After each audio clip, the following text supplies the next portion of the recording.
Welcome back to the Vertu YouTube channel. Now, the Volvo XC60 is the most popular Volvo today on UK roads.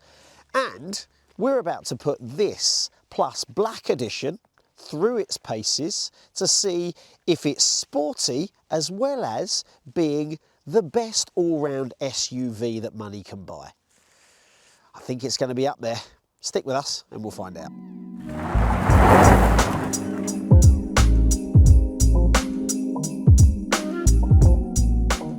Right, let's talk pricing. There's a couple of prices I've got for you because this is the Plus Black Edition, as I've mentioned, so range topping, and it's up for £63,015. That's from a Vertu dealership today, as in the day of filming. But the entry-level XC60 could be yours for £49,860. And again, that's from a Vertu dealership today, as in the day of filming.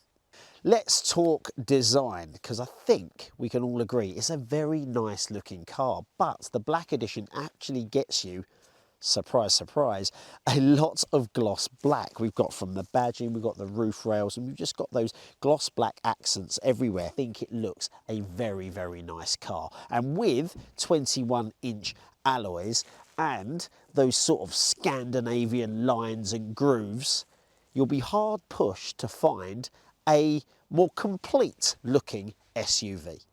Now, the Black Edition is considered the sportier version of the XC60. We've got a little bit of a spoiler, obviously continuing from the black roof bars. We've still got black everywhere. The Volvo is written in black, as you can see, along with the XC60 and the T6 and plug-in hybrid little figure there. So you can see it is the plug-in straight away. It's not the standard petrol. Again, the rear diffuser, understated, looks a little bit sportier than the standard XC60, but we have got traces of iconic Volvo. These lights are still here going into the rear sort of tail lights.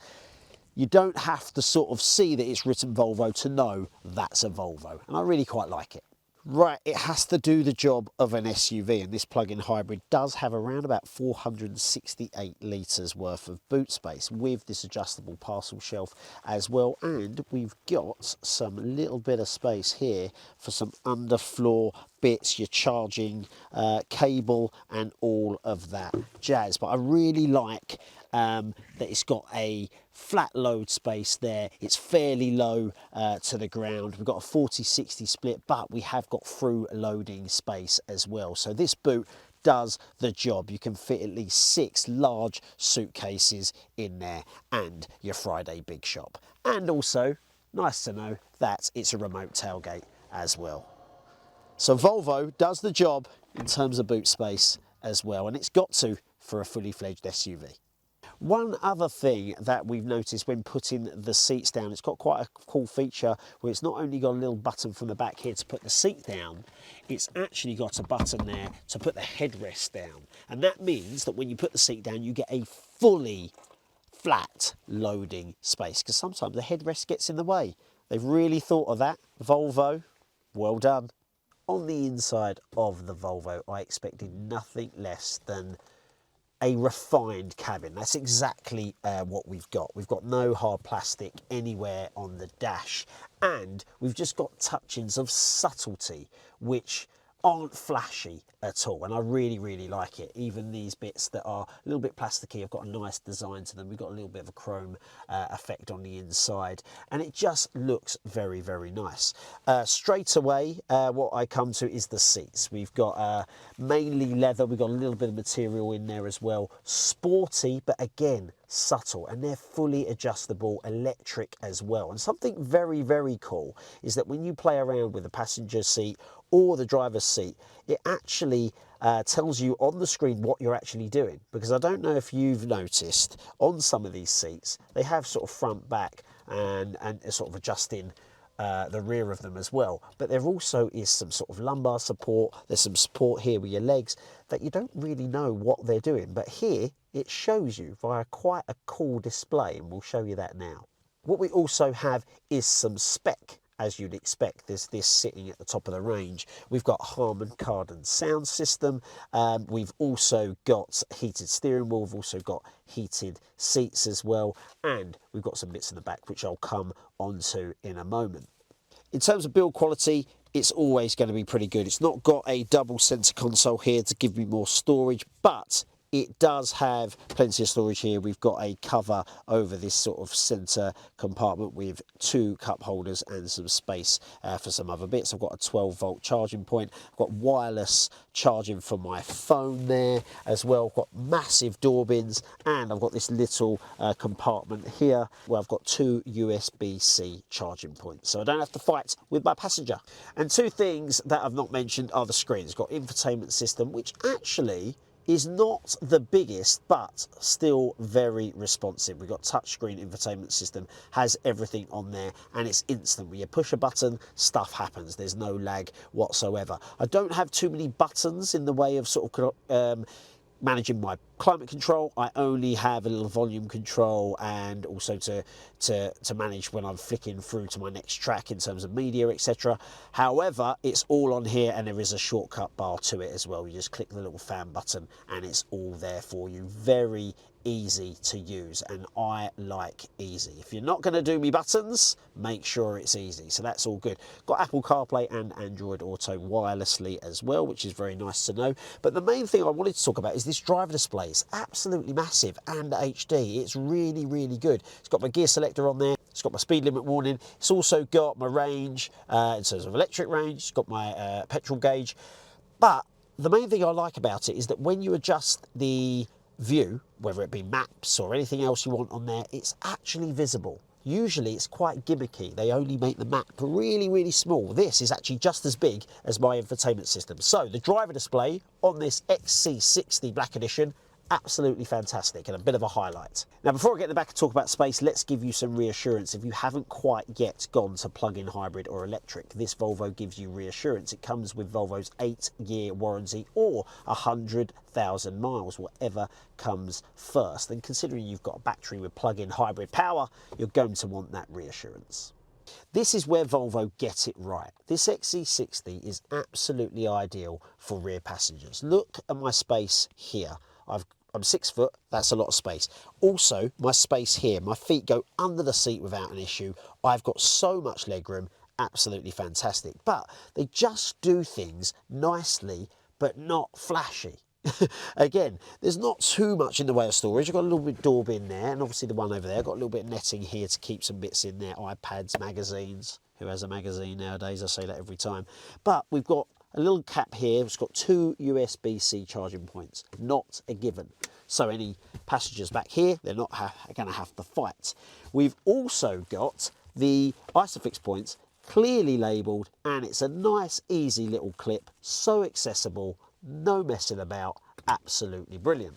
Also, comfort in terms of the seats. This isn't raised, so if you do have a passenger in the middle, they're going to have to put their feet either side of this sort of unit here, but it's not raised, so you're not uncomfortable. You're actually on the same level, which is really, really good.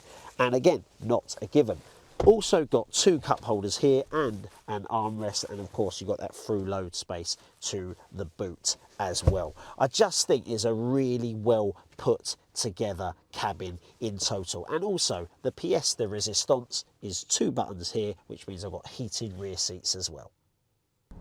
At low speeds in and around town, you are not going to have to use the petrol power at all. This will whir around very quietly all day long if you're doing school runs or commutes to work, providing it's local. It's a very, very smooth car.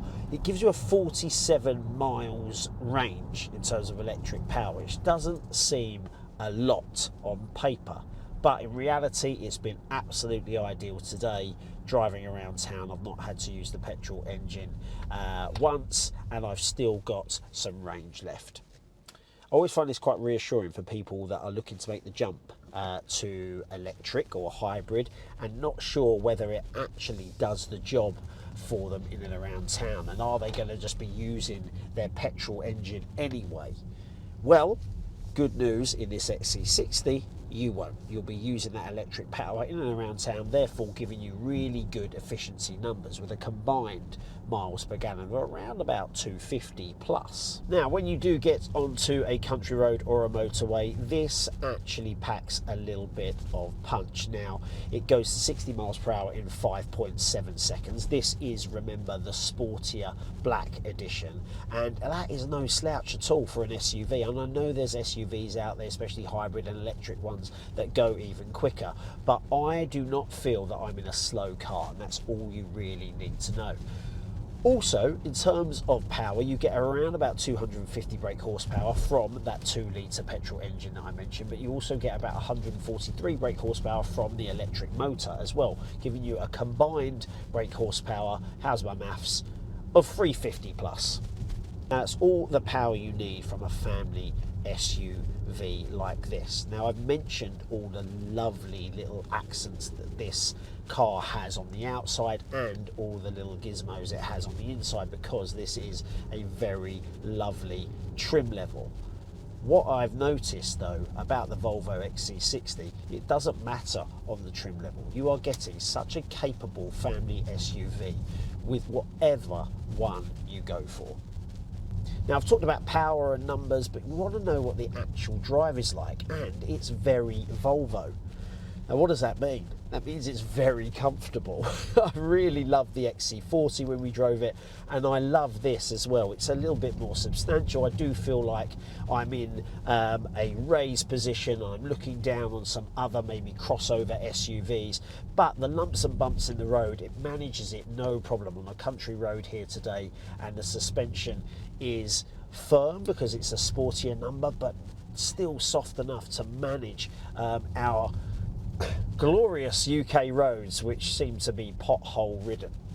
I'm starting to think that the plug-in hybrid XC60 could be the ultimate all-round SUV, especially for those people looking to make the transition from petrol to hybrid. The reason being is this is all-wheel drive. This has that lovely electric power in and around town. This is absolutely fantastic on motorways with that 2-litre petrol engine that I discussed. It's got good efficiency numbers. It gets to 62 miles per hour in under 6 seconds.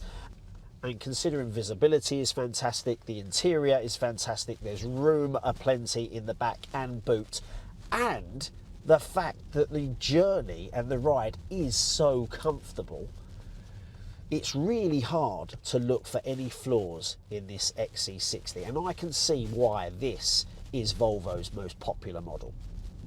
Now, this really is a case of practical meets performance for all the reasons that I just said. But if you're one of these people still sitting on the fence and saying that the petrol option is always going to be better, I'm going to put my foot down here on this country road and give you an idea as to why you'd be wrong once you test drive this.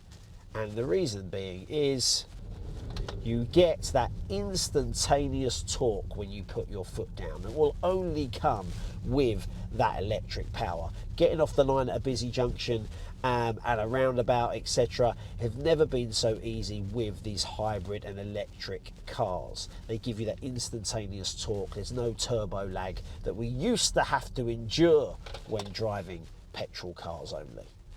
So why do you actually go for this car? Well, like I've said, I genuinely think it could be the perfect blend of performance and practicality. And I think compared to a lot of other cars, it's going to seem like the sensible and the right choice.